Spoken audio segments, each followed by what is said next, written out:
Programme Sikh channel वेख रहे समूह दर्शकों ਨੂੰ ਮੇਰੇ ਵੱਲੋਂ ਵਾਹਿਗੁਰੂ ਜੀ ਕਾ ਖਾਲਸਾ ਵਾਹਿਗੁਰੂ ਜੀ ਕੀ ਫਤਿਹ। ਮੈਂ ਹਾਂ ਤੁਹਾਡਾ ਹੋਸਟ ਤੇ ਦੋਸਤ ਮਨਦੀਪ ਸਿੰਘ। ਮੇਰੇ ਨਾਲ ਅੱਜ ਗੱਲਬਾਤ ਵਿੱਚ ਭਾਗ ਲੈਣ ਲਈ ਹਾਜ਼ਰ ਨੇ ਇੱਕ ਵਾਰੀ ਫੇਰ ਸਰਦਾਰ ਸਤਨਾਮ ਸਿੰਘ ਜੀ। ਸਤਨਾਮ ਸਿੰਘ ਜੀ ਤੁਹਾਡਾ ਵੀ ਇਸ ਪ੍ਰੋਗਰਾਮ ਦੇ ਵਿੱਚ ਜੀ ਆਇਆਂ ਨੂੰ ਜੀ ਵੈਲਕਮ ਕਰਦੇ ਹਾਂ ਜੀ। ਮੇਰੇ ਵੱਲੋਂ ਸਾਰੀ ਸਮੂਹ ਸਾਧ ਸੰਗਤ ਦੇਖਦੇ ਇਸ ਪ੍ਰੋਗਰਾਮ ਸਿੱਖ ਚੈਨਲ ਨੂੰ ਦੇਖ ਰਹੇ ਪ੍ਰੋਗਰਾਮ ਵਿੱਚ ਸਾਰੇ ਪਰਿਵਾਰਾਂ ਨੂੰ ਮੇਰੇ ਵੱਲੋਂ ਵਾਹਿਗੁਰੂ ਜੀ ਕਾ ਖਾਲਸਾ ਤੇ ਵਾਹਿਗੁਰੂ ਜੀ ਕੀ ਫਤਿਹ। ਵੀ ਜੀ ਪਿਛਲੇ ਦਿਨੀ ਜਿਹੜਾ ਆਪਾਂ ਪ੍ਰੋਗਰਾਮ ਪੇਸ਼ ਕੀਤਾ ਮਾਂ-ਬਾਪ ਔਰ ਬੱਚਿਆਂ ਦੇ ਸੰਬੰਧਾਂ ਵਿੱਚ ਵੱਧ ਰਹੀਆਂ ਤਰੇੜਾਂ ਔਰ ਇਹਨਾਂ ਨੂੰ ਅਸੀਂ ਕਿਵੇਂ ਪੂਰੀਆਂ ਕਰ ਸਕਦੇ ਹਾਂ, ਕਿਸ ਢੰਗ ਨਾਲ ਮਾਂ-ਬਾਪ ਤੇ ਬੱਚੇ ਇਕਸੁਰ ਹੋ ਕੇ ਪਰਿਵਾਰ ਨੂੰ ਤੇ ਸਮਾਜ ਨੂੰ ਚਲਾ ਸਕਦੇ ਨੇ। ਅੱਜ ਉਸੇ ਪ੍ਰੋਗਰਾਮ ਤਹਿਤ ਜਿਹੜੀਆਂ ਰਹਿੰਦੀਆਂ ਗੱਲਾਂ ਨੇ, ਜਿਹੜੇ ਟੌਪਿਕ ਸਾਡੇ ਅੱਜ ਸੁਣੇ ਆ, ਉਹਨਾਂ ਦੇ ਵਿੱਚ ਮਾਂ-ਬਾਪ ਦੀਆਂ ਕਿੰਨੇ ਪ੍ਰਕਾਰ ਦੀਆਂ ਕਿਸਮਾਂ ਹੁੰਦੀਆਂ ਨੇ। ਕਿਉਂਕਿ ਕੁਝ ਪਰਿਵਾਰਾਂ 'ਚੋਂ ਬੱਚੇ ਪੈਦਾ ਹੋ ਕੇ ਸੰਸਾਰ ਤੇ ਨਾਂ ਚਮਕਾਉਂਦੇ ਨੇ, ਜਿਸ ਤਰ੍ਹਾਂ ਆਪਾਂ ਪਹਿਲਾਂ ਗੱਲ ਕੀਤੀ ਸੀ। ਕੁਝ ਪਰਿਵਾਰਾਂ 'ਚੋਂ ਕਹਿ ਲਓ ਵੀ ਮਾਂ-ਬਾਪ ਨੂੰ ਬੜੀ ਸਟਵੈਕ ਲੱਗਦੀ ਹੈ ਤੇ ਜਦੋਂ ਉਹਨਾਂ ਦੇ ਬੱਚੇ ਬਾਗੀ ਹੋ ਜਾਇਆ ਕਰਦੇ ਨੇ। ਜ਼ਿਆਦਾਤਰ ਸਾਡੇ ਪਰਿਵਾਰਾਂ ਨਾਲ ਕੁਝ ਇਸ ਤਰ੍ਹਾਂ ਹੀ ਵਾਪਰ ਰਿਹਾ। ਸੋ ਇਹਨਾਂ ਕਿਸਮਾਂ ਬਾਰੇ ਥੋੜ੍ਹਾ ਜਿਹਾ ਸਾਨੂੰ ਦੱਸੋਗੇ ਤਾਂ ਕਿ ਜੋ ਵਿਦਵਾਨਾਂ ਨੇ ਇਸ ਸਬਜੈਕਟ ਤੇ ਕਿਸਮਾਂ ਮੁਕਰਰ ਕੀਤੀਆਂ ਤੁਸੀਂ ਉਹਨਾਂ ਬਾਰੇ ਜਾਣਕਾਰੀ ਦਿਓਗੇ। ਹਾਂਜੀ ਵੀਰ ਜੀ, ਤੁਹਾਡਾ ਕੁਐਸਚਨ ਬਹੁਤ ਹੀ ਅੱਛਾ ਹੈ ਕਿ ਇੱਕ ਪਰਿਵਾਰ ਵਿੱਚੋਂ ਦੇਖੋ, ਇੱਕ ਪਿੰਡ ਵਿੱਚੋਂ ਪਰਿਵਾਰ ਦੇ ਬੱਚੇ ਡਾਕਟਰ, ਲਾਇਰ, ਇੰਜੀਨੀਅਰ, ਅੱਛੇ ਬਿਜ਼ਨਸਮੈਨ ਬਣ ਜਾਂਦੇ ਹਨ, ਲੇਕਿਨ ਉਸੇ ਹੀ ਪਰਿਵਾਰ ਦੇ ਨਾਲ ਸੰਬੰਧਿਤ ਦੂਜੇ ਬੱਚੇ ਇੰਨੀਆਂ ਉੱਚੀਆਂ ਮੰਜ਼ਿਲਾਂ ਦੇ ਉੱਤੇ ਨਹੀਂ ਪਹੁੰਚ ਪਾਉਂਦੇ। ਲੇਕਿਨ ਉਹਨਾਂ ਕੋਲ ਫਾਈਨੈਂਸ਼ਲੀ ਸਪੋਰਟ ਪੂਰੀ ਹੁੰਦੀ ਹੈ, ਲੇਕਿਨ ਕਿਸੇ ਘਾਟ ਦੇ ਕਾਰਨ ਉਹ ਮੰਜ਼ਿਲ ਤੱਕ ਨਾ ਪਹੁੰਚਣ ਦਾ ਕਾਰਨ ਕੀ ਹੈ, ਜੋ ਕਿ ਅੱਜ ਸੁਸਾਇਟੀ ਵਿੱਚ ਵਿਚਰਦੇ ਹੋਏ ਹਨ। ਅਨੇਕ ਪ੍ਰਕਾਰ ਦੇ ਮਾਂ-ਬਾਪ ਆਪਣੇ ਆਪਣੇ ਰੋਲ ਅਦਾ ਕਰ ਰਹੇ ਹਨ, ਲੇਕਿਨ ਜਿਨ੍ਹਾਂ ਵਿੱਚੋਂ ਆਪਾਂ ਅੱਜ ਗੱਲਬਾਤ ਜੋ ਕਰਨੀ ਹੈ ਉਹ ਮੇਨ ਅਸੀਂ 3 ਟੌਪਿਕਾਂ ਦੇ ਉੱਤੇ ਗੱਲ ਕਰਨੀ ਹੈ ਕਿ 3 ਪ੍ਰਕਾਰ ਦੇ ਪੇਰੈਂਟਸ ਹਨ। ਉਹ ਕਿਹੜੀ ਪ੍ਰਕਾਰ ਹੈ। ਇੱਕ ਉਹ ਪੇਰੈਂਟਸ ਹਨ ਜਿਹੜੇ ਤਾਨਾਸ਼ਾਹੀ, ਜਿਹੜੇ ਮਾਈ ਵੇ ਇਜ਼ ਦਾ ਹਾਈਵੇ, ਜਿਨ੍ਹਾਂ ਦੇ ਹਰ ਗੱਲ ਵਿੱਚ ਈਗੋ ਤੇ ਓਵਰ ਕੌਨਫੀਡੈਂਸ ਹੁੰਦਾ ਹੈ। ਫੋਰ ਐਗਜ਼ਾਮਪਲ, ਜਿਹੜੇ ਉਸ ਪਰਿਵਾਰ ਦੇ ਬੱਚੇ ਹਨ, ਮੰਨ ਲਓ ਬੱਚੇ ਦੇ ਹੱਥ ਵਿੱਚ ਇੱਕ ਕੱਚ ਦਾ ਗਲਾਸ ਹੈ, ਉਹਦੇ ਵਿੱਚ ਦੁੱਧ ਹੈ, ਉਹਦੇ ਹੱਥੋਂ ਕੱਚ ਦਾ ਗਲਾਸ ਥੱਲੇ ਡਿੱਗ ਪਿਆ ਹੈ, ਉੱਥੇ ਕੱਚ ਦਾ ਗਲਾਸ ਟੁੱਟ ਗਿਆ ਹੈ। ਉਹ ਮਾਂ-ਬਾਪ ਜਿਹੜੇ ਹਨ ਉਹ ਕੀ ਰੋਲ ਅਦਾ ਕਰਦੇ ਹਨ? 2-3 ਥੱਪੜ ਬੱਚੇ ਦੇ ਪਹਿਲਾਂ ਧਰਦੇ ਹਨ, ਉਸ ਤੋਂ ਬਾਅਦ ਉਸ ਦੇ ਉੱਤੇ ਸਕਰੀਮ, ਉਸ ਦੇ ਉੱਤੇ ਚੀਖਦੇ ਚਲਾਉਂਦੇ ਹਨ। ਬੱਚਾ ਤਾਂ ਪਹਿਲਾਂ ਹੀ ਇੰਨਾ ਘਬਰਾਹਟ ਦੇ ਵਿੱਚ ਹੈ ਕਿ ਉਸ ਦੇ ਹੱਥੋਂ ਗਲਾਸ ਟੁੱਟ ਗਿਆ ਹੈ। ਹੁਣ ਮਾਂ-ਬਾਪ ਨੇ ਜਿਹੜਾ ਰੋਲ ਅਦਾ ਕਰਨਾ ਸੀ, ਬਜਾਏ ਕਿ ਬੱਚੇ ਨੂੰ ਹੌਸਲਾ ਦੇਣਾ, ਉਸ ਨੂੰ ਮਤਲਬ ਇੱਕ ਅੱਛਾ ਕੌਨਫੀਡੈਂਸ ਪੈਦਾ ਕਰਨ ਦੀ ਬਜਾਏ ਉਹਨੂੰ ਡਿਸਕਰੇਜ ਕਰ ਦਿੱਤਾ। ਹੁਣ ਬੱਚਾ ਉਹ ਸਹਿਮਿਆ ਹੋਇਆ ਭੱਜ ਕੇ ਜਾ ਕੇ ਆਪਣੇ ਕਮਰੇ ਵਿੱਚ ਬੈਠ ਜਾਂਦਾ ਹੈ। ਜੇਕਰ ਉਹੀ ਮਾਂ-ਬਾਪ ਆਪਣੀ ਇਸ ਡਿਕਟੇਟਰਸ਼ਿਪ ਨੂੰ, ਆਪਣੀ ਇਸ ਹੋਂਦ ਨੂੰ ਥੋੜਾ ਜਿਹਾ ਫਲੈਕਸੀਬਲ ਬਣਾਉਣਗੇ ਤੇ ਉਹਨਾਂ ਦਾ ਵਾਤਾਵਰਣ ਉਸ ਪਰਿਵਾਰ ਵਿੱਚ, ਉਸ ਬੱਚਿਆਂ ਵਿੱਚ ਇੱਕ ਚੰਗਾ ਹੋ ਕੇ ਗੁਜ਼ਰੇਗਾ। ਲੇਕਿਨ ਉਸ ਪਰਿਵਾਰ ਦੇ ਬੱਚੇ ਕਿਸੇ ਮੰਜ਼ਿਲ ਤੇ ਇੰਡੀਪੈਂਡੈਂਟ ਨਹੀਂ ਪਹੁੰਚ ਸਕਦੇ। ਉਹਦਾ ਕਾਰਨ ਕੀ ਹੈ ਕਿ ਉਹਨਾਂ ਨੂੰ ਆਪਣੇ ਹਰ ਕੰਮ ਕਰਨ ਤੋਂ ਪਹਿਲਾਂ ਆਪਣੇ ਮਾਂ-ਬਾਪ ਦੀ ਮੌਜੂਦਗੀ, ਉਹਨਾਂ ਦੀ ਪਰਮਿਸ਼ਨ ਲੈਣੀ ਪੈਂਦੀ ਹੈ ਜੀ। ਜੇ ਉਹ ਇੰਡੀਪੈਂਡੈਂਟ, ਉਹਨਾਂ ਨੂੰ ਤੁਸੀਂ ਜਦੋਂ ਉਹ ਬੱਚੇ ਜਵਾਨ ਹੋ ਜਾਂਦੇ ਹਨ, ਇਹ ਦੇਖਣ ਵਿੱਚ ਆਇਆ ਹੈ, ਇਹ ਹਕੀਕਤ ਹੈ ਕਿ ਉਹ ਬੱਚੇ ਦੇ ਫੀਲ ਲਾਸਟ ਜੇ ਉਹਨਾਂ ਦੇ ਪੇਰੈਂਟਸ ਉਹਨਾਂ ਦੇ ਸਰਾਊਂਡਿੰਗ ਨਹੀਂ ਹਨ, ਕਿ because they have to take every command. ਜਿਵੇਂ ਫੌਜ ਦੇ ਵਿੱਚ ਫੌਜੀ ਜੀ ਆਪਣੇ ਕਮਾਂਡਰ ਦੀ, ਆਪਣੇ ਆਫਿਸਰ ਦੀ ਆਰਡਰ ਨੂੰ ਲੈ ਕੇ ਕੈਰੀ ਔਨ ਕਰਦਾ ਹੈ, ਆਪਣਾ ਜੀਵਨ ਉਸ ਦੇ ਨਾਲ ਚਲਾਉਂਦਾ ਹੈ। ਉਸ ਪਰਿਵਾਰ ਦੇ ਬੱਚੇ ਵੀ ਆਪਣੇ ਮਾਂ-ਬਾਪ ਦੇ ਉੱਤੇ ਬਹੁਤ ਜ਼ਿਆਦਾ ਨਿਰਭਰ ਹੋ ਜਾਂਦੇ ਹਨ, ਜਿਸ ਵਿੱਚ ਉਹਨਾਂ ਦਾ ਸੈਲਫ ਕੌਨਫੀਡੈਂਸ, ਸੈਲਫ ਸਟੀਮ ਜਿਹੜੀ ਵੈਰੀ ਲੋ ਹੁੰਦੀ ਹੈ ਜੀ। ਅੱਛਾ, ਦੂਜੀ ਪ੍ਰਕਾਰ ਦੇ ਮਾਂ-ਬਾਪ ਉਹ ਹਨ ਜੈਲੀਫਿਸ਼। ਉਹ ਜੈਲੀਫਿਸ਼ ਜਿਵੇਂ ਇੱਕ ਫਿਸ਼ ਤੁਸੀਂ ਦੇਖੀ ਹੋਵੇਗੀ ਕਿ ਉਹ ਇਸ ਤਰ੍ਹਾਂ ਬਸ ਭੱਜੀ ਫਿਰਦੀ ਹੈ, ਉਹਦੇ ਵਿੱਚ ਕੋਈ ਬੂਨ ਨਹੀਂ ਹੁੰਦੀ, ਇਜ਼ ਬੋਨਲੈਸ। ਉਹ ਮਾਂ-ਬਾਪ ਹਨ, ਜਿਵੇਂ ਆਪਾਂ ਪੰਜਾਬੀਆਂ ਦੇ ਵਿੱਚ ਕਹਾਵਤ ਹੈ ਕਿ ਬੱਚੇ ਨੇ ਕੋਈ ਗਲਤੀ ਕੀਤੀ, ਕੋਈ ਨਹੀਂ ਸ਼ੇਰਾ, ਆਪਾਂ ਵੀ ਇਹ ਕੰਮ ਕਰਦੇ ਰਹੇ ਆ, ਕੋਈ ਨਾ ਕੋਈ ਸਪੋਰਟ ਕਰ ਦੇਣੀ, ਚਾਹੇ ਉਹਦੀ ਨੈਗੇਟਿਵ ਪੋਜ਼ਿਟਿਵ ਤੋਂ ਬਿਨਾਂ ਹੀ, ਉਹਨੂੰ ਹੌਸਲਾ ਚਾਹੇ ਨੈਗੇਟਿਵ ਕਰਿਆ, ਸ਼ਾਬਾਸ਼ੀ ਦੇਣੀ, ਸ਼ਾਬਾਸ਼ੀ ਦੇਣੀ। ਉਹਦੇ ਵਿੱਚ ਕੀ ਹੁੰਦਾ ਕਿ ਬੱਚੇ ਦੀ ਇੱਕ ਆਦਤ ਵਿਗੜ ਜਾਂਦੀ ਹੈ। ਪੱਕ ਜਾਂਦੀ ਹੈ। ਪੱਕ ਜਾਂਦੀ। ਜੇ ਬੱਚਾ ਮੰਨ ਲਓ ਰਾਤੀ 10-11 ਵਜੇ ਘਰ ਲੇਟ ਆਇਆ ਹੈ ਜਾਂ 2 ਵਜੇ ਘਰ ਲੇਟ ਆਇਆ ਹੈ, ਤੇ ਮਾਂ-ਬਾਪ ਨੇ ਬਜਾਏ ਪੁੱਛਣਾ ਵੀ ਬੱਚੇ ਤੂੰ ਇੰਨਾ ਘਰ ਲੇਟ ਕਿਉਂ ਆਇਆ, ਇਹਦਾ ਕਾਰਨ ਕੀ ਹੈ, ਤੇਰੀ ਕਾਰ ਤੇ ਖਰਾਬ ਨਹੀਂ ਸੀ ਹੋ ਗਈ, ਕੋਈ ਸਮਥਿੰਗ ਐਲਸ ਹੈਪਨ, ਕੋਈ ਨਹੀਂ, ਅਸੀਂ ਇਸ ਉਮਰ ਦੇ ਵਿੱਚ ਲੇਟ ਹੀ ਆਇਆ ਕਰਦੇ ਸੀ, ਜਿਹਦੇ ਵਿੱਚ ਬੱਚੇ ਨੂੰ ਇੱਕ ਓਪਨ ਵਿੰਡੋ ਮਿਲ ਜਾਂਦੀ ਹੈ ਕਿ there will be no question, does not matter what time I go home or not. ਅੱਛਾ, ਜਿਹੜੀ ਤੀਜੀ ਪ੍ਰਕਾਰ ਦੇ ਪੇਰੈਂਟਸ ਹਨ ਉਹ ਹਨ ਬੈਕਬੋਨ ਪੇਰੈਂਟਸ, ਜਿਹੜੇ ਬੱਚੇ ਦੇ ਨਾਲ ਖੜੇ ਹਨ। ਹੁਣ ਵੇਖੋ ਉੱਥੇ ਗਲਾਸ ਟੁੱਟਾ ਸੀ, ਉਹ ਮਾਂ-ਬਾਪ ਨੇ ਡਿਕਟੇਟਰਸ਼ਿਪ ਚਲਾਈ, ਉਹ ਮਾਂ-ਬਾਪ ਨੇ 2-3 ਥੱਪੜ ਕੱਢ ਮਾਰੇ। ਇਹ ਜਿਹੜੇ ਮਾਂ-ਬਾਪ ਹਨ ਬੈਕਬੋਨ ਪੇਰੈਂਟਸ, ਇਹਨਾਂ ਨੇ ਕੀ ਰੋਲ ਅਦਾ ਕਰਨਾ ਹੈ? ਉਹਨਾਂ ਉਸੇ ਬੱਚੇ ਨੂੰ ਕਹਿਣਾ ਬੇਟੇ ਕੋਈ ਗੱਲ ਨਹੀਂ, ਡੋਂਟ ਵਰੀ। ਉਹਨਾਂ ਨੇ ਜਾ ਕੇ ਬੈਗ ਲਿਆਣਾ, ਬੈਗ ਬੱਚੇ ਨੂੰ ਪਕੜਾਣਾ, ਬੱਚੇ ਨੂੰ ਬੈਗ ਫੜਾ ਤੇ ਆਪਣੇ ਹੱਥੀ ਕੱਚ ਜਿਹੜਾ ਬੈਗ ਦੇ ਵਿੱਚ ਪਾਣਾ ਹੈ। ਤੇ ਇਨ ਦਾ ਫਿਊਚਰ ਦੇ ਵਿਲ ਸੇ ਬੱਚੇ ਤੂੰ ਬਹੁਤ ਛੋਟਾ ਹੈ, ਅੱਗੋਂ ਤੋਂ ਜੇ ਤੂੰ ਬੇਟੇ ਦੁੱਧ ਪੀਣਾ ਹੈ ਤੇ ਪਲਾਸਟਿਕ ਦੇ glass, which colour you like, blue, pink, red, whatever you choice. ਉਹਦੇ ਵਿੱਚ ਬੱਚੇ ਨਹੀਂ ਹੋਏਗਾ ਕਿ ਦੇਖੋ ਮੇਰੀ ਗਲਤੀ ਹੋਣ ਦੇ ਬਾਵਜੂਦ ਵੀ ਮਾਂ-ਬਾਪ ਨੇ ਮੇਰੀ ਸਪੋਰਟ ਕੀਤੀ, ਪਰ ਹਰ ਗਲਤੀ ਤੇ ਉਹਦੀ ਸਪੋਰਟ ਨਹੀਂ ਕਰਨਗੇ। ਉਸ ਨੂੰ ਅੱਛਾ ਤੇ ਬੁਰਾ ਐਨਾਲਿਸਿਸ ਕਰਨ ਦਾ, ਐਨਾਲਿਸਿਸ ਕਰਕੇ ਉਸ ਨੂੰ ਦੱਸਣਗੇ ਬੇਟੇ ਇਹਦਾ। ਹੁਣ ਦੇਖੋ ਬੱਚਾ ਘਰ ਲੇਟ ਆਉਂਦਾ ਹੈ, ਮੰਨ ਲਓ 2 ਵਜੇ ਸਵੇਰੇ ਆਇਆ, ਉਸ ਬੱਚੇ ਨੂੰ ਉਹ ਮਾਂ-ਬਾਪ ਸਮਝਾਣਗੇ ਬੇਟੇ ਸਵੇਰੇ ਤੂੰ ਸਕੂਲ ਜਾਣਾ ਹੈ, ਤੂੰ ਘਰ ਲੇਟ ਆਇਆ ਹੈ, ਤੇਰੀ ਬੋਡੀ ਟਾਇਰਡ ਹੈ, ਸਾਰਾ ਦਿਨ ਤੂੰ ਸਟੱਡੀ ਪ੍ਰੋਪਰ ਨਹੀਂ ਕਰ ਸਕੇਗਾ। They will stand all the time as a positive, they will give them a positive feed। ਉਹਨਾਂ ਬੱਚਿਆਂ ਦੀ energy level, achievement level will be totally different, ਕਿਉਂਕਿ ਉਹ ਮਾਂ-ਬਾਪ ਆਪਣੇ ਬੱਚਿਆਂ ਨਾਲ ਹਰ ਪਲ, ਹਰ ਕਿਸ਼ਣ, ਹਰ ਟਾਈਮ ਓਪਨਲੀ ਗੱਲਬਾਤ ਕਰਦੇ ਹਨ ਜੀ। ਉਹ ਝਿੜਕਦੇ ਘੱਟ ਹਨ ਤੇ ਸਮਝਾਉਂਦੇ ਜ਼ਿਆਦਾ ਹਨ, ਜਿਸ ਦੇ ਨਾਲ ਬੱਚੇ ਦਾ ਇੱਕ ਵੈਰੀ ਓਪਨਲੀ ਇੱਕ ਰਿਲੇਸ਼ਨਸ਼ਿਪ ਜਿਹੜਾ ਟਰਸਟਫੁਲ ਰਿਲੇਸ਼ਨਸ਼ਿਪ ਬਣ ਜਾਂਦਾ ਹੈ। ਉਹੀ ਪਰਿਵਾਰਾਂ ਦੇ ਬੱਚੇ ਡਾਕਟਰ, ਲਾਇਰ ਅਤੇ ਚੰਗੀਆਂ ਮੰਜ਼ਿਲਾਂ ਤੇ ਪਹੁੰਚਦੇ ਹਨ। ਜਿਹੜੇ ਵਿਜ਼ਨਰੀ ਪੇਰੈਂਟਸ ਨੇ ਜੀ, ਇਹਨਾਂ ਦੇ ਵਿੱਚ ਬਾਕੀ ਮਾਂ-ਬਾਪ ਦੀਆਂ ਕਿਸਮਾਂ ਨਾਲੋਂ ਕੀ ਫਰਕ ਹੁੰਦਾ? ਵੇਖੋ ਜੀ, ਵਿਜ਼ਨਰੀ ਹੋਣਾ ਬਹੁਤ ਜ਼ਰੂਰੀ ਹੈ। ਹੁਣ ਦੇਖੋ ਆਪਾਂ ਹੀ ਘਰੋਂ ਕਿਸੇ ਮਕਸਦ ਲਈ ਨਿਕਲਦੇ ਹਾਂ, ਬਿਲਕੁਲ ਸਾਡੇ ਮਾਈਂਡ ਵਿੱਚ ਗੋਲ ਹੁੰਦਾ ਹੈ ਕਿ ਮੈਂ ਕੰਮ ਤੇ ਜਾਣਾ ਹੈ, ਜਾਂ ਮੈਂ 에ਅਰਪੋਰਟ ਤੇ ਜਾਣਾ ਹੈ, ਜਾਂ ਮੈਂ ਕਿਸੇ ਮੰਜ਼ਿਲ ਤੇ ਜਾਣਾ ਹੈ, ਲੇਕਿਨ without goal where we can we go. ਜਿਹੜੇ ਵਿਜ਼ਨਰੀ ਮਾਂ-ਬਾਪ ਹਨ, ਦੇਖੋ ਰਾਈਟ ਬ੍ਰਦਰਸ ਹਨ, ਉਹਨਾਂ ਦੇ ਦਿਮਾਗ 'ਚ ਇੱਕ ਵਿਜ਼ਨ ਸੀ ਕਿ ਵੀ ਵਾਂਟ ਟੂ ਫਲਾਈ। ਦੇਖੋ ਉਹਨਾਂ ਨੇ ਐਫਰਟਸ ਕੀਤੇ, ਉਹਨਾਂ ਦੇ ਕੀਤੇ ਹੋਏ ਐਫਰਟਸ ਨੂੰ ਅੱਜ ਸਾਰਾ ਸੰਸਾਰ ਮੰਨ ਰਿਹਾ ਹੈ। ਥਾਮਸ ਐਡੀਸਨ, ਉਹਨੇ ਜਦੋਂ ਲਾਈਟ ਦਾ ਲੈਂਪ ਬਣਾਇਆ ਨਾ ਜੀ, ਇੱਕ 10,000 ਵਾਰੀ ਫੇਲ ਹੋਇਆ। 10,000 ਇਜ਼ ਅ ਲਾਟਸ ਟਾਈਮ। ਉਹਦੇ ਜਿਹੜੇ ਸਰਾਊਂਡਿੰਗ ਐਟਮੋਸਫੀਅਰ ਦੇ ਦੋਸਤ ਮਿੱਤਰ ਕੰਮ ਕਰ ਰਹੇ ਸੀ, ਉਸ ਨੂੰ ਹਮੇਸ਼ਾ ਇਹ ਕਹਿੰਦੇ ਸੀ ਕਿ ਥਾਮਸਨ ਪਲੀਜ਼ ਗਿਵ ਅਪ, ਤੂੰ ਕਦੀ ਸਕਸੈਸ ਨਹੀਂ ਹੋ ਸਕੇਗਾ। ਉਹ ਕਹਿੰਦਾ ਹੁੰਦਾ ਸੀ ਕਿ ਮੈਂ 10,000 ਪੋਜ਼ਿਟਿਵਿਟੀ ਦੇਖੋ ਉਸ ਇਨਸਾਨ ਦੀ, ਉਹ ਕਹਿੰਦਾ ਮੈਂ 10,000 ਤਰੀਕਾ ਅਪਣਾ ਕੇ ਦੇਖ ਲਿਆ ਕਿ ਜਿਹੜਾ ਇਸ ਕੰਮ ਵਿੱਚ ਕਾਮਯਾਬ ਨਹੀਂ ਹੋ ਸਕਦਾ। ਉਹਨੇ ਆਪਣੇ ਆਪ ਨੂੰ ਫੇਲਿਅਰ ਨਹੀਂ ਕਿਹਾ, ਬਿਲਕੁਲ ਤਰੀਕੇ ਨੂੰ ਗਲਤ ਕਿਹਾ। ਹੁਣ ਦੇਖੋ ਕੈਨੇਡੀ ਸੀ, USA ਦਾ ਪ੍ਰੈਜ਼ੀਡੈਂਟ ਸੀ, ਉਸ ਦਾ ਇੱਕ ਹੀ ਵਿਜ਼ਨ ਸੀ ਕਿ we want go into the moon and we want come back safely on the earth. ਉਸਨੇ ਆਪਣੇ ਸਾਇੰਟਿਸਟ ਸੱਦੇ, ਉਹਨਾਂ ਨਾਲ ਗੱਲਬਾਤ ਕੀਤੀ, ਵਿਦਿਨ 10 years ਦੇ ਵਰ ਔਨ ਦਾ ਮੂਨ। ਜਿਹੜੇ ਵਿਜ਼ਨਰੀ ਪੇਰੈਂਟਸ ਹਨ, ਉਹਨਾਂ ਦਾ ਵਿਜ਼ਨ ਪਹਿਲੇ ਹੀ ਤਿਆਰ ਹੁੰਦਾ ਹੈ ਕਿ ਅਸੀਂ ਆਪਣੇ ਬੱਚੇ ਨੂੰ ਕਿਸ ਰੂਪ ਵਿੱਚ ਦੇਖਣਾ ਚਾਹੁੰਦੇ ਹਾਂ। ਬੱਚੇ ਨੂੰ ਅਸੀਂ ਲਾਇਰ ਬਣਾਉਣਾ ਚਾਹੁੰਦੇ ਹਾਂ, ਬੱਚੇ ਨੂੰ ਅਸੀਂ ਡਾਕਟਰ ਬਣਾਉਣਾ ਚਾਹੁੰਦੇ ਹਾਂ, ਜਾਂ ਬੱਚੇ ਨੂੰ ਅਸੀਂ ਇੱਕ ਅੱਛਾ ਬਿਜ਼ਨਸਮੈਨ ਬਣਾਉਣਾ ਚਾਹੁੰਦੇ ਹਾਂ। ਲੇਕਿਨ ਉਹ ਜਿਹੜੇ ਵਿਜ਼ਨਰੀ ਪੇਰੈਂਟਸ ਹਨ, ਉਹਨਾਂ 'ਚ ਇੱਕ ਕੁਆਲਿਟੀ ਹੋਰ ਵੀ ਹੈ। ਉਹ ਕੁਆਲਿਟੀ ਇਹ ਹੈ ਕਿ ਬੱਚੇ ਨੂੰ ਬਿਠਾ ਕੇ ਉਹਦਾ ਟੇਸਟ, ਉਹਦਾ ਇੰਟਰਸਟ, ਉਹਦਾ ਪੈਸ਼ਨ ਕੀ ਹੈ, ਉਹਦੇ ਉੱਤੇ ਗੱਲਬਾਤ ਕਰਦੇ ਆ। ਜੇ ਬੱਚੇ ਦਾ ਪੈਸ਼ਨ ਡਾਕਟਰ ਬਣਨਾ ਹੈ ਤਾਂ ਉਹਨੂੰ ਲਾਇਰ ਵਾਲੇ ਪਾਸੇ ਧੱਕਣਗੇ ਨਹੀਂ, ਉਹਨੂੰ ਉਧਰ ਹੀ ਸਪੋਰਟ ਕਰਨਗੇ। ਜੇ ਬੇਟੇ ਤੇਰਾ ਇਧਰ ਇੰਟਰਸਟ ਹੈ, we are with you, we want you be something in your life. ਇੱਕ ਸਮੱਸਿਆ ਇੱਥੇ ਤੁਹਾਡੇ ਨਾਲ ਮੈਂ ਉਭਾਰਨੀ ਚਾਹਾਂਗਾ, ਜਿਹੜੀ ਬੱਚਿਆਂ ਵੱਲੋਂ ਅਕਸਰ ਕਹੀ ਜਾਂਦੀ ਹੈ ਕਿ ਬੱਚੇ ਸਕੂਲਿੰਗ ਟਾਈਮ ਜਿਹੜੇ ਸੁਪਨੇ ਲੈਂਦੇ ਆ ਉਹ ਜ਼ਿਆਦਾਤਰ ਕਲਾਕਾਰੀ ਵਾਲੇ ਪਾਸੇ ਨੂੰ ਹੁੰਦੇ ਆ, ਕੋਮਲ ਕਲਾਵਾਂ ਉਹਨਾਂ ਦੇ ਵਿੱਚ ਡਿਵੈਲਪ ਹੁੰਦੀਆਂ ਨੇ, ਉਹ ਆਰਟਿਸਟ ਬਣਨਾ ਚਾਹੁੰਦੇ ਨੇ, ਕੋਈ ਗਾਇਕ ਬਣਨਾ ਚਾਹੁੰਦਾ, ਕੋਈ ਚੰਗਾ ਡਾਂਸਰ ਬਣਨਾ ਚਾਹੁੰਦਾ, ਕੋਈ ਚੰਗਾ ਐਕਟਰ ਬਣਨਾ ਚਾਹੁੰਦਾ।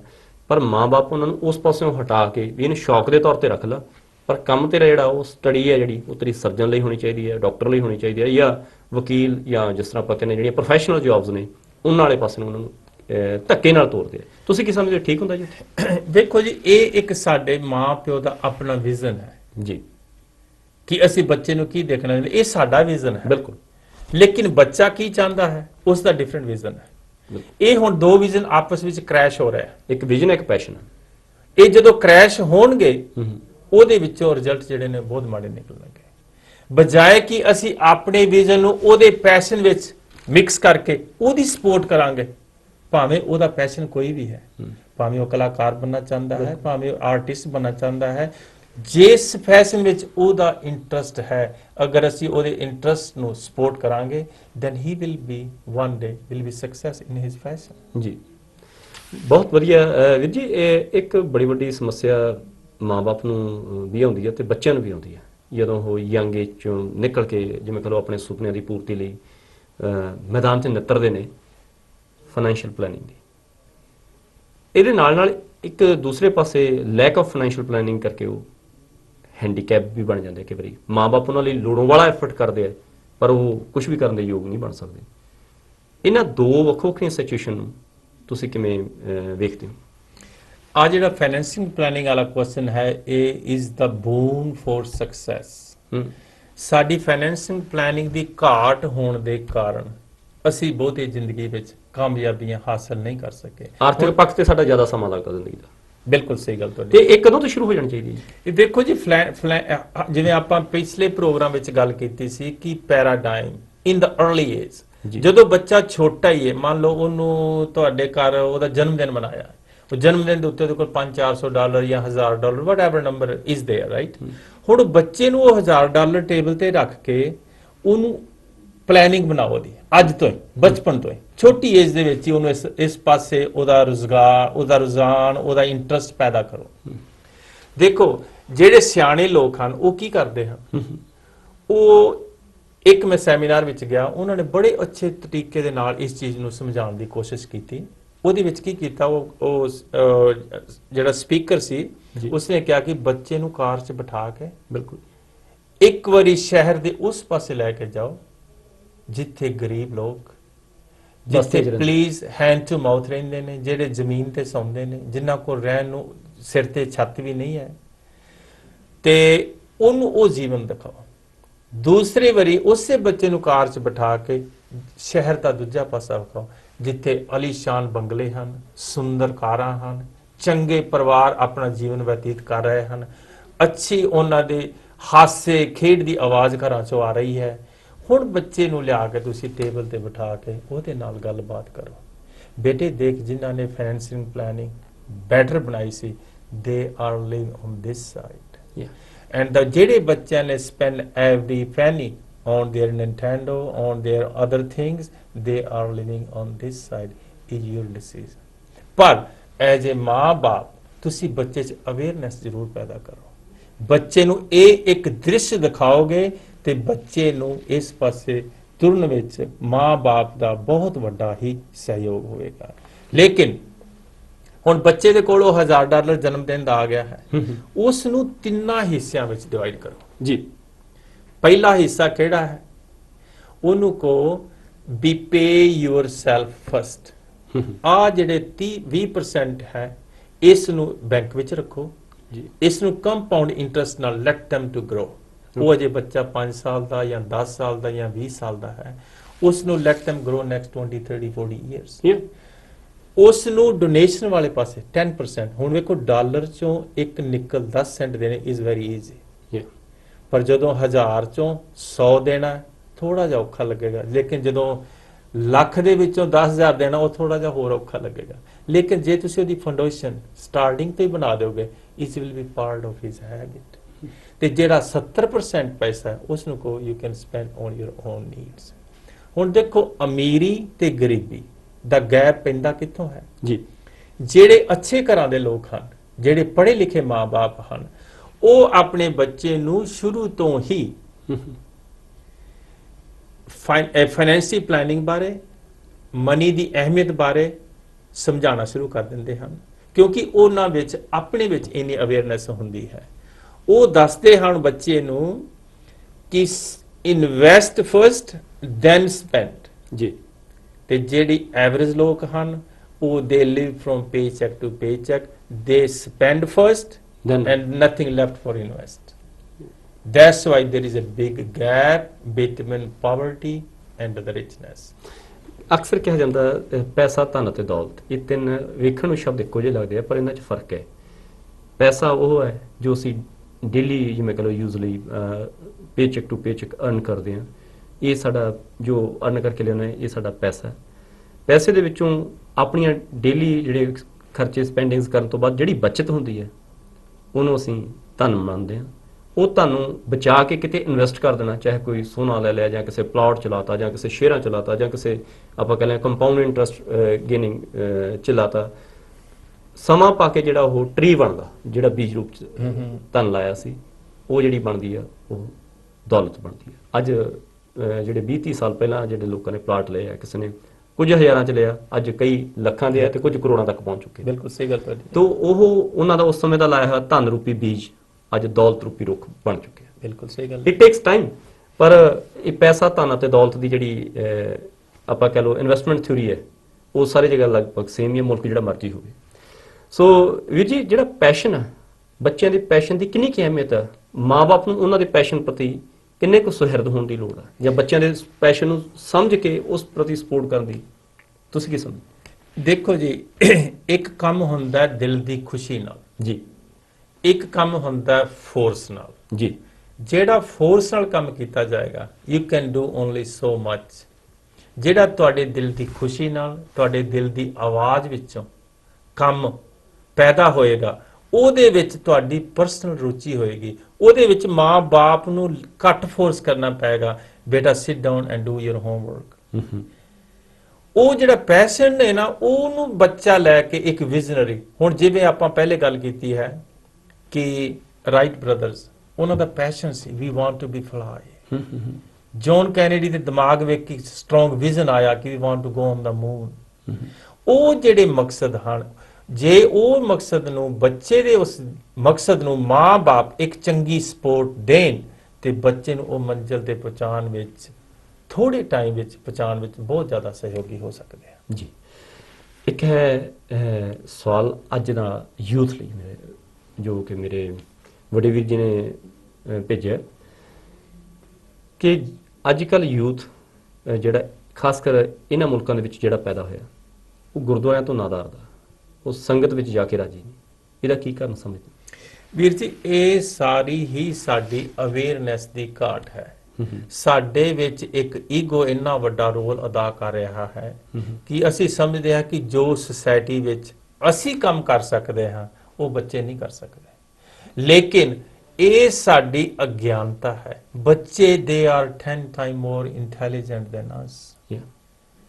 ਉਹ ਸਮਾਂ ਗੁਜ਼ਰ ਗਿਆ ਹੈ ਕਿ ਜਦੋਂ ਮਾਂ-ਬਾਪ ਬੱਚਿਆਂ ਨੂੰ ਕੁਝ ਸਿਖਾਉਂਦੇ ਸੀ। ਅੱਜ ਮਾਂ-ਬਾਪ ਬੱਚਿਆਂ ਕੋਲੋਂ ਸਿੱਖਣ ਲਈ ਜਾ ਰਹੇ ਹਨ। ਇਹ ਬਿਲਕੁਲ ਸੱਚ ਹੈ। ਲੇਕਿਨ ਜੇ ਅਸੀਂ ਉਹਨਾਂ ਨੂੰ ਗੁਰੂ ਘਰਾਂ ਦੀਆਂ ਜ਼ਿੰਮੇਵਾਰੀਆਂ ਸੰਭਾਂਗੇ, ਕਮੇਟੀਆਂ ਵਿੱਚ ਲਵਾਂਗੇ, ਉਹਨਾਂ ਦਾ ਇੰਟਰਸਟ ਵਧੇਗਾ। ਹੁਣ ਉਹਨਾਂ ਦਾ ਇੰਟਰਸਟ ਕੀ ਹੈ? They only think nobody cares about us. ਉਹਨਾਂ ਦੇ ਦਿਲ ਦੇ ਵਿੱਚ ਇੱਕ ਬੜਾ ਵੱਡਾ ਬੋਝ ਹੈ। They want to B participate, ਪਰ ਅਸੀਂ ਉਹਨਾਂ ਦੀ ਉਂਗਲ ਫੜ ਕੇ, ਉਹਨਾਂ ਦੀ ਬਾਹ ਫੜ ਕੇ ਉਸ ਦਾਇਰੇ ਵਿੱਚ, ਉਸ ਐਟਮੋਸਫੀਅਰ ਵਿੱਚ ਲਿਆਉਣ ਦੀ ਕੋਸ਼ਿਸ਼ ਹੀ ਨਹੀਂ ਕਰਦੇ। ਸਾਡੇ ਅੰਦਰ ਉਹ ਈਗੋ ਕੰਮ ਕਰ ਰਹੀ ਹੈ ਕਿ ਵੀ ਨੋ ਮੋਰ ਦੈਨ ਅਸ। ਇਹ ਕੱਲ ਦਾ ਬੱਚਾ ਇਹ ਸਾਨੂੰ ਕੀ ਸਮਝਾ ਸਕਦਾ? ਇਹ ਮੈਂ ਪਰਸਨਲ ਐਕਸਪੀਰੀਅੰਸ ਤੋਂ ਵੀ ਕਹਿ ਸਕਦਾ। ਸੌਰੀ ਟੂ ਸੇ, ਮੈਂ ਆਪਣੇ ਬਜ਼ੁਰਗਾਂ ਦੀ ਸ਼ਾਨ ਦੇ ਕੁਝ ਖਿਲਾਫ ਕਹਿਣ ਲੱਗਾ। ਉਹਦਾ ਕਾਰਨ ਇਹ ਹੈ, ਇੱਥੋਂ ਤੱਕ ਕਿ ਜਿਹੜੇ ਸਾਡੇ ਚੌਧਰ ਦੇ ਭੁੱਖੇ ਪ੍ਰਬੰਧਕ ਵੀਰ, ਜਿਨ੍ਹਾਂ ਨੂੰ ਘਰੇ ਕੋਈ ਪੁੱਛਦਾ ਨਹੀਂ, ਪਰ ਉੱਥੇ ਪ੍ਰਬੰਧਕ ਨੇ, ਉੱਥੇ ਜੇ ਕਿਤੇ ਪੜ੍ਹਿਆ ਲਿਖਿਆ ਨੌਜਵਾਨ ਬੱਚਾ ਇੱਥੋਂ ਦਾ ਬੌਰਨ ਬ੍ਰੌਟ ਅਪ, ਉਹ ਕਿਸੇ ਆਈਡੀਓਲੋਜੀ ਦੀ ਗੱਲ ਕਰਦਾ, ਉੱਥੇ ਆ ਕੇ ਕਿਸੇ ਸਿੱਖ ਸਿਧਾਂਤ ਦੀ ਗੱਲ ਕਰਦਾ ਵੀ ਗੁਰੂ ਪਾਤਸ਼ਾਹ ਸਾਨੂੰ ਇਹ ਕਹਿੰਦੇ, ਤੁਸੀਂ ਇਹ ਕਰ ਰਹੇ ਹੋ, ਇਹਦੇ ਉਲਟ ਕਰ ਰਹੇ ਹੋ, ਬਜਾਏ ਉਹਦੀ ਗੱਲ ਮੰਨਣ ਦੇ ਜਾਂ ਉਹਦੀ ਉਂਗਲ ਫੜ ਕੇ ਤੋਂ ਸੇਧ ਲੈਣ ਦੇ ਜਾਂ ਉਹਨੂੰ ਉਹਦਾ ਪਾਰਟ ਬਣਾਉਣ ਦੇ, ਉਸ ਕਮੇਟੀ ਦਾ ਇੱਕ ਆਪਾਂ ਕਹਿ ਲਓ ਹਿੱਸੇਦਾਰ ਬਣਾਉਣ ਦੇ, ਉਹਨੂੰ ਸ਼ਾਮਲ ਕਰਨ ਦੇ, ਉਹਨੂੰ ਸਗੋਂ ਨੈਗਲੈਕਟ ਕਰਦਾ, ਉਹਨੂੰ ਰਿਜੈਕਟ ਕਰਦਾ। ਇੱਥੋਂ ਤੱਕ ਕਿ ਗਈ ਹੱਦ ਤੱਕ ਉਹਨੂੰ ਇਗਨੋਰ ਕਰਦੇ ਆ, ਨਹੀਂ ਤਾਂ ਉਹਨਾਂ ਨੂੰ ਗੁਰਦੁਆਰੇ ਤੋਂ ਬਾਹਰ ਕੱਢਣ ਤੱਕ ਵੀ ਜਾਂਦੇ ਨੇ। ਤੇ ਸ਼ਾਇਦ ਇਹ ਇੱਕ ਵੱਡਾ ਕਾਰਨ ਆ ਕਿ ਜਿਹੜੇ ਸਾਡੇ ਇੱਥੋਂ ਦੇ ਬੌਰਨ ਬ੍ਰੌਟ ਅਪ ਆਜ਼ਾਦ ਖਿਆਲਾਂ ਦੇ ਬੱਚੇ ਆ, ਉਹਨਾਂ ਨੂੰ ਅਸੀਂ ਗੁਰੂ ਦੇ ਖਿਆਲਾਂ ਵਾਲੇ ਬਣਨ ਨਹੀਂ ਦਿੰਦੇ। ਹਾਲਾਂਕਿ ਉਹ ਕਈ ਹੱਦ ਤੱਕ ਗੁਰਮਤ ਨਾਲ ਕਿਉਂਕਿ ਗੁਰਬਾਣੀ ਜਿਹੜੀ ਮਨੁੱਖ ਦੀ ਆਜ਼ਾਦੀ ਦੀ ਗੱਲ ਕਰਦੀ ਹੈ, ਤੇ ਮਨੁੱਖੀ ਇੰਡੀਪੈਂਡੈਂਸ ਬਾਰੇ ਜਿੰਨਾ ਇਹ ਬੱਚੇ ਜਾਣਦੇ ਆ ਉਹਨਾਂ ਸ਼ਾਇਦ ਅਸੀਂ ਜਿਹੜੇ ਉੱਥੋਂ ਆਏ ਹੋਏ ਲੋਕ ਹਾਲੇ ਨਹੀਂ ਜਾਣਦੇ। ਉਹਦਾ ਕਾਰਨ ਇਹ ਹੈ ਕਿ ਇਹਨਾਂ ਨੂੰ ਜਿੱਦਾਂ ਆਪਾਂ ਕਹਿੰਦੇ ਆ ਰੰਗ ਭੇਸ ਨਸਲ ਤੋਂ ਉੱਤੇ ਉੱਠ ਕੇ ਮਨੁੱਖਤਾ ਦੀ ਬਰਾਬਰੀ ਤੇ ਇੱਕ ਸਿਸਟਮ ਦਿੱਤਾ ਗਿਆ। ਉਸ ਸਿਸਟਮ ਅਨੁਸਾਰ, ਐਜੂਕੇਸ਼ਨ ਸਿਸਟਮ ਅਨੁਸਾਰ ਜਿਹੜੀ ਡਿਵੈਲਪਮੈਂਟ ਇਹਨਾਂ ਦੀ ਹੋਈ ਹੈ, ਉਹਦੇ ਅਕੋਰਡਿੰਗ ਇਹਨਾਂ ਨੂੰ ਗੁਰਮਤਤਾ ਚੰਗੀ ਲੱਗਦੀ ਹੈ, ਪਰ ਸਾਡੇ ਪ੍ਰਬੰਧਕਾਂ ਨੂੰ ਇਹਨਾਂ ਦੀ ਜਿਹੜੀ ਇਨਸਾਫ ਪਸੰਦ ਜਾਂ ਸੱਚਾਈ ਦੇ ਮਾਰਗ ਤੇ ਚੱਲਣ ਵਾਲੀ ਬਿਰਤੀ ਹੈ ਸ਼ਾਇਦ ਉਹ ਸੂਟ ਨਹੀਂ ਕਰਦੀ। ਇਹੀ ਕਾਰਨ ਆ, ਮੈਂ ਪਰਸਨਲੀ ਫੀਲ ਕਰਦਾ, ਹੋ ਸਕਦਾ ਮੈਂ ਗਲਤ ਹੋਵਾਂ। ਨਹੀਂ, ਇਹ ਤੁਸੀਂ ਮਤਲਬ ਬਿਲਕੁਲ ਜੋ ਮਹਿਸੂਸ ਕੀਤਾ ਹੈ, ਤੁਸੀਂ ਇਸ ਸੁਸਾਇਟੀ ਵਿੱਚ ਵਿਚਰ ਕੇ ਜੋ ਤੁਹਾਨੂੰ ਇੱਥੋਂ ਫੀਡਬੈਕ ਮਿਲੀ ਜੀ, ਤੁਸੀਂ ਉਸ ਫੀਡਬੈਕ ਨੂੰ ਆਪਣੇ ਮਤਲਬ ਵਿਚਾਰਾਂ ਰਾਹੀਂ ਦੱਸਣ ਦੀ ਕੋਸ਼ਿਸ਼ ਕੀਤੀ ਹੈ। ਇਸ ਵਿੱਚ ਕੋਈ ਦੋ ਰਾਏ ਨਹੀਂ ਹਨ। ਜਿਹੜੇ ਇੱਥੋਂ ਦੇ ਬੱਚੇ ਹਨ ਵੀਰ ਜੀ, they are full of energy and full of honesty. ਬਿਲਕੁਲ ਉਹਨਾਂ ਦੀ ਓਨੈਸਟੀ ਸਾਡੇ ਰੋਮ ਦੇ ਵਿੱਚ, ਮਾਫ ਕਰਨਾ, ਜਿਹੜੀ ਅਗਿਆਨਤਾ ਦੇ ਕਾਰਨ ਹਰ ਤਰ੍ਹਾਂ ਦੀ ਕੂਟਨੀਤੀ ਭਰੀ ਹੋਈ ਹੈ, ਲੇਕਿਨ ਸਾਡੇ ਤੇ ਉਹਨਾਂ ਦੇ ਵਿਚਾਰ ਆਪਸ ਵਿੱਚ ਕਿਉਂ ਟਕਰਾ ਰਹੇ ਹਨ? ਉਹ ਸੱਚ ਤੇ ਖੜੇ ਹਨ, ਅਸੀਂ ਝੂਠ ਤੇ ਖੜੇ ਹਾਂ ਜੀ। ਜਦੋਂ ਝੂਠ ਤੇ ਸੱਚ ਦਾ ਆਪਸ ਵਿੱਚ ਮੇਲ ਹੁੰਦਾ ਹੈ ਤਾਂ ਉਹ ਕੁਝ ਡਾਵਾਡੋਲ ਸਿਚੁਏਸ਼ਨ ਜਿਹੜੀ ਹੈ ਉਹ ਮਹਿਸੂਸ ਹੋਣੀ ਸ਼ੁਰੂ ਹੋ ਜਾਂਦੀ ਹੈ। ਲੇਕਿਨ ਇਹ ਸਾਡੀ ਇੱਕ ਅਗਿਆਨਤਾ ਲਾ ਲਓ ਜਾਂ ਸਾਡੇ 'ਚ ਅਵੇਅਰਨੈਸ ਦੀ ਘਾਟ ਲਾ ਲਓ, ਸਾਨੂੰ ਬੱਚਿਆਂ ਨੂੰ ਵੱਧ ਤੋਂ ਵੱਧ ਪ੍ਰੇਰ ਕੇ ਇਸ ਵਾਲੇ ਪਾਸੇ ਲਿਆਉਣਾ ਚਾਹੀਦਾ ਹੈ, ਤਾਂ ਕਿ ਇਹ ਕੱਲ ਦੇ ਸਾਡੇ ਨੌਜਵਾਨ ਬੱਚੇ, ਅੱਜ ਦੇ ਬੱਚੇ ਕੱਲ ਦੇ ਆਗੂ ਨੇ। ਬਿਲਕੁਲ ਸਹੀ। ਔਰ ਇਹ ਅਸੀਂ ਆਸ ਕਰਦੇ ਹਾਂ ਤੇ ਵੀ ਸਾਡੇ ਦਰਸ਼ਕਾਂ ਨੂੰ, ਸਰੋਤਿਆਂ ਨੂੰ, ਸੁਣਨ ਵਾਲਿਆਂ ਨੂੰ ਇਹ ਸਾਰੀਆਂ ਗੱਲਾਂ ਚੰਗੀਆਂ ਲੱਗੀਆਂ ਹੋਣਗੀਆਂ।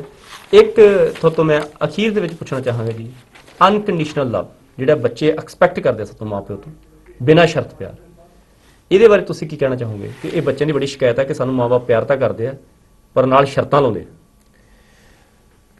ਸਾਡਾ ਵੇਖੋ ਜੀ ਅਨਕੰਡੀਸ਼ਨਲ ਲਵ ਹੈ ਨਹੀਂ। ਅਸੀਂ ਵੇਖੋ ਘਰ ਬੱਚੇ ਨੂੰ ਵੈਕਿਊਮ ਮਰਵਾਉਣਾ ਮੰਨ ਲਓ, ਜਾਂ ਬੱਚੇ ਤੋਂ ਸਨੋ ਹਟਵਾਣੀ ਹੈ ਜੀ, ਉਹਦਾ ਅਸੀਂ ਪ੍ਰਾਈਜ਼ ਪਹਿਲੇ ਰੱਖ ਦੇਣਾ, ਚੱਲ ਬੇਟਾ ਤੂੰ ਸਨੋ ਸਾਫ ਕਰ ਦੇ, ਆਈ ਵਿਲ ਪੇ ਯੂ $10।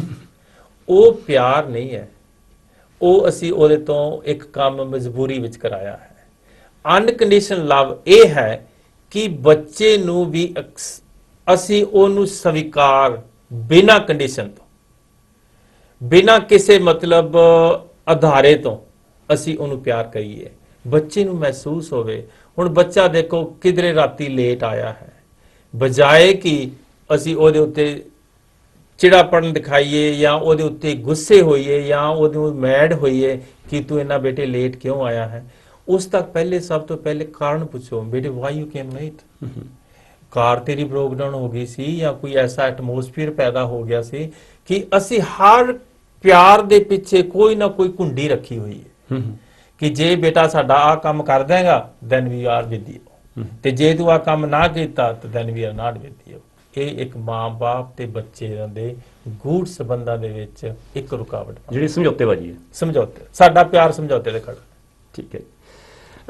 ਅੰਤ ਵਿੱਚ ਤੁਸੀਂ ਸਾਡੇ ਦਰਸ਼ਕਾਂ ਨੂੰ, ਸਿੱਖ ਚੈਨਲ ਦੇ ਦਰਸ਼ਕਾਂ ਨੂੰ ਆਖਰੀ ਸੰਦੇਸ਼ ਕੁਝ ਸ਼ਬਦਾਂ ਦੇ ਵਿੱਚ ਕੀ ਕਹਿਣਾ ਚਾਹੋਗੇ? ਮੈਂ ਤੇ ਇਹੀ ਕਹਿਣਾ ਚਾਹਾਂਗਾ ਅਖੀਰ ਦੇ ਵਿੱਚ, ਸਭ ਤੋਂ ਪਹਿਲੀ ਗੱਲ ਤੇ ਮੈਂ ਇਹ ਸਿੱਖ ਚੈਨਲ ਵਾਲਿਆਂ ਦਾ ਤਹਿ ਦਿਲ ਤੋਂ ਸ਼ੁਕਰ ਅਦਾ ਕਰਦਾ ਹਾਂ ਕਿ ਜਿਨ੍ਹਾਂ ਨੇ ਆਪਣਾ ਇੱਕ ਚੰਗਾ ਉਦਮ ਉਪਰਾਲਾ ਕਰਕੇ ਆਪਣਾ ਸਮਾਜ ਨੂੰ ਜਾਗਰਿਤ ਲਿਆਉਣ ਵਿੱਚ ਬਹੁਤ ਜ਼ਿਆਦਾ ਸਹਿਯੋਗ ਦੇ ਰਹੇ ਹਨ, ਤੇ ਪ੍ਰਮਾਤਮਾ ਇਹਨਾਂ ਨੂੰ ਇਹਨਾਂ ਦੀ ਮੰਜ਼ਿਲਾਂ ਤੇ ਪਹੁੰਚਾਉਣ ਵਿੱਚ ਸਹਾਈ ਹੋਵੇ। ਲੇਕਿਨ ਮੇਰੇ ਵੱਲੋਂ ਮਾਂ-ਬਾਪ ਅੱਗੇ ਅਤੇ ਬੱਚਿਆਂ ਨੂੰ ਆਪਸੀ ਗੂੜ ਸੰਬੰਧ ਬਣਾਉਣ ਵਿੱਚ ਇੱਕ ਇਹੀ ਰਿਕੁਐਸਟ ਹੈ ਕਿ ਆਪਣੇ ਬੱਚਿਆਂ ਨੂੰ ਸਮਝਣ ਦੀ ਕੋਸ਼ਿਸ਼ ਕਰੋ, ਆਪਣੇ ਆਪ ਵਿੱਚ ਅਵੇਅਰਨੈਸ ਲਿਆਓ, ਆਪਣੇ ਆਪ ਨੂੰ ਐਜੂਕੇਟ ਕਰੋ, ਤਾਂ ਕਿ ਤੁਸੀਂ ਬੱਚਿਆਂ ਨੂੰ ਇੱਕ ਚੰਗਾ ਜੀਵਨ, ਇੱਕ ਚੰਗੀ ਸਿਹਤ ਦੇਣ ਵਿੱਚ ਸਹਾਈ ਹੋ ਸਕੋ। ਉਹ ਕੰਮ ਤਾਂ ਹੀ ਹੋ ਸਕੇਗਾ ਜੇ ਅਸੀਂ ਆਪਣੇ ਆਪ ਨੂੰ ਐਜੂਕੇਟ ਕਰਾਂਗੇ। ਆਪਣੀ ਈਗੋ ਨੂੰ ਪਾਸੇ ਰੱਖ ਕੇ ਆਪਣੇ ਵਿੱਚ ਨਮਰਤਾ ਲਿਆਓ, ਚੌਗਿਰਦੇ ਭੈਣ ਭਰਾਵਾਂ ਨੂੰ ਐਜੂਕੇਟ ਕਰੋ, ਜੋ ਤੁਹਾਨੂੰ ਪਤਾ ਹੈ ਆਪਣੀ ਨੌਲੇਜ ਨੂੰ ਦੂਸਰਿਆਂ ਨਾਲ ਸ਼ੇਅਰ ਕਰੋ, ਤਾਂ ਕਿ ਤੁਹਾਡੀ ਨੌਲੇਜ ਦਾ ਦੂਸਰੇ ਭੈਣ ਭਾਈ ਵੀ ਲਾਭ ਉਠਾ ਸਕਣ। ਮੇਰੇ ਵੱਲੋਂ ਸਾਰੇ ਦਰਸ਼ਕਾਂ ਨੂੰ, ਸਿੱਖ ਚੈਨਲ ਦੇ ਸਮੂਹ ਪ੍ਰਬੰਧਕਾਂ ਨੂੰ ਦਾ ਮੈਂ ਤਹਿ ਦਿਲ ਤੋਂ ਧੰਨਵਾਦੀ ਹਾਂ, ਤੇ ਵਾਹਿਗੁਰੂ ਜੀ ਕਾ ਖਾਲਸਾ ਤੇ ਵਾਹਿਗੁਰੂ ਜੀ ਕੀ ਫਤਿਹ। ਇਹ ਸੀ ਜੀ ਸਾਡਾ ਅੱਜ ਦਾ ਪ੍ਰੋਗਰਾਮ ਸਰਦਾਰ ਸਤਨਾਮ ਸਿੰਘ ਜੀ ਹੋਰਾਂ ਨਾਲ, ਸਾਂਝ ਕਰੀਜੈ ਗੁਣਾ ਕੇਰੀ ਛੋੜ ਅਵਗੁਣ ਚੱਲੀਏ ਦੇ ਮਹਾਵਾਕ ਅਨੁਸਾਰ। ਸਾਨੂੰ ਜੇਕਰ ਤੁਹਾਨੂੰ ਇਸ ਗੱਲਬਾਤ ਵਿੱਚੋਂ ਕੋਈ ਚੰਗੇ ਗੁਣ ਮਿਲਦੇ ਹੋਏ ਤਾਂ ਜ਼ਰੂਰ ਲਿਓ, ਤੇ ਹੋ ਸਕੇ ਤਾਂ ਆਪਣੇ ਔਗਣਾਂ ਨੂੰ ਆਪਾਂ ਆਪ ਹੀ ਘਟਾ ਸਕਦੇ ਹਾਂ। ਗੁਰੂ ਦੀ ਬਖਸ਼ਿਸ਼ ਸਾਨੂੰ ਜਿਹੜੇ ਗੁਣ ਨੇ, ਸੋ ਉਸ ਬਖਸ਼ਿਸ਼ ਦੇ ਪਾਤਰ ਬਣੀਏ। ਇਹਨਾਂ ਕੁਝ ਕਹਿੰਦਾ ਹੋਇਆ ਹੋਈਆਂ ਭੁੱਲਾਂ ਚੁੱਕਾਂ ਲਈ ਖਿਮਾ ਮੰਗਦਾ। ਵਾਹਿਗੁਰੂ ਜੀ ਕਾ ਖਾਲਸਾ, ਵਾਹਿਗੁਰੂ ਜੀ ਕੀ ਫਤਿਹ।